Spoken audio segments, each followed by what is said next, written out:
2 বছরের শিশুটি জানে না ৭১ বা ২৪-এর আন্দোলন কি, বলতে পারবে না মুক্তিযুদ্ধ বা জুলাই আগস্টের আন্দোলনের কথা। তবে তার মা ৭১ না দেখলেও দেখেছেন জুলাই বিপ্লব। তাই তো ৭১ আর ২৪-এর বিজয় ছেলেকে নিয়ে উদযাপন করছেন তিনি। ১৯৭১-এর ৯ মাস যুদ্ধের মাধ্যমে বিজয় অর্জন করে এদেশের মানুষ। তবে গত ১৫ বছরে এই বিজয় আওয়ামী লীগ এমনভাবে উদযাপন করেছে যেন এই বিজয় শুধু তাদেরই। তাই তো শেখ হাসিনা সরকারের পতনের পর সবাই উল্লাসে মেতে উঠেছে ২৪-এর বিজয়ে।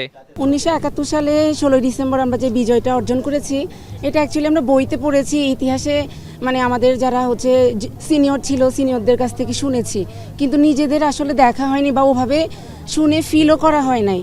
কিন্তু ২০২৪-এ আমার নিজের ভাই, আমার নিজের আপন বোনেরা অংশগ্রহণ করেছে। এদিন ৫৪তম বিজয় দিবসের প্রথম প্রহরে মোমবাতি প্রজ্বলনের মাধ্যমে ৭১ ও ২৪-এর সকল শহীদদের স্মরণ করে জাতীয় নাগরিক কমিটি। সকল শহীদ ও আহতদের জন্য করা হয় দোয়া।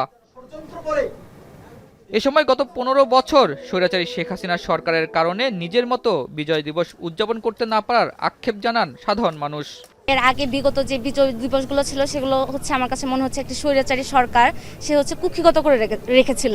অনেক শহীদের বিনিময়ে এমন একটা স্বাধীনতা পেয়েছি, বিজয় দিবস পেয়েছি, তার জন্যই নতুন করে এই বিজয়টা দেখার জন্য আমি আজকে টিএসসিতে এসেছি। জানান আওয়ামী লীগ সরকারের আমলে দেশ ভারত দ্বারা নিয়ন্ত্রিত হয়েছে। এতজন শহীদের বিনিময়ে, এতজন আহতের বিনিময়ে আমরা যে দেশটা পেলাম, এখন কিন্তু সবাই বাংলাদেশকে মনে করছে, এখন সবাই মনে করছে যে বাংলাদেশটা আমার।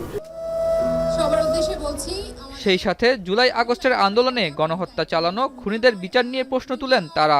২০২৪-এর বিচার হওয়া কিন্তু খুব কঠিন কিছু না, কারণ এটা কিন্তু খুবই রিসেন্ট ঘটনা এবং এইটার হচ্ছে যারা বিচারের আওতায় যারা আসবে, আওয়ামী লীগের দোসর এবং শেখ হাসিনা, সে তো নিজে দেশ থেকে পালিয়ে গেছে এবং তারা শনাক্ত, মানে তারা অলরেডি শনাক্ত হয়ে আছে যে কারা দোষী। ৭১-এর বিজয়ের পর দেশে যে বৈষম্য ছিল তা ছাত্র জনতার আন্দোলনের মাধ্যমে আগামীতে আর থাকবে না বলে জানায় জাতীয় নাগরিক কমিটির সদস্যরা। সেই সাথে আগামীতে এ দেশ ভারত বা কোনো দেশের হয়ে নয়, বরং স্বাধীনভাবে মাথা উঁচু করে বাঁচবে বলে জানায় তারা। প্রতি বছর ১৬ ডিসেম্বর যখন আসে তখন আমরা যেভাবে বিজয় উদযাপন করি, ২৪ সালের বিজয় উদযাপন তার থেকে আরও মহিমান্বিত, কারণ আমরা ২৪ সালে এই বাংলাদেশকে ফ্যাসিবাদের কবল থেকে মুক্ত করতে পেরেছি। আমাদের এমন একটি সংবিধান চাই যে সংবিধান কোনো দেশের প্রেসক্রিপশনে তৈরি হবে না, যে সংবিধান কোনো দলের প্রতিনিধিত্ব করবে না, যে সংবিধান কোনো একজন ব্যক্তিকে ফেরেশতা রূপে দেশের মানুষের সামনে তুলে ধরবে না। আমরা এমন একটি সংবিধান চাই যে সংবিধান এই দেশের প্রত্যেকটি মানুষের মর্যাদাকে সমুন্নত করবে। অপরদিকে জুলাই বিপ্লবে গণহত্যা চালানো পলাতক শেখ হাসিনা ও ফ্যাসিবাদী আওয়ামী লীগের বিচার না হওয়া পর্যন্ত নির্বাচন না দেওয়ার হুঁশিয়ারি দেন জাতীয় নাগরিক কমিটির আহ্বায়ক।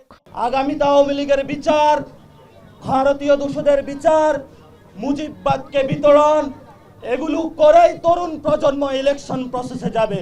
আওয়ামী লীগের দোষরদের বিচারের আগে বাংলাদেশে যারা ইলেকশনের কথা বলবে, আমরা মনে করি তারাও আওয়ামী লীগের সাথে সুর মিলাচ্ছে।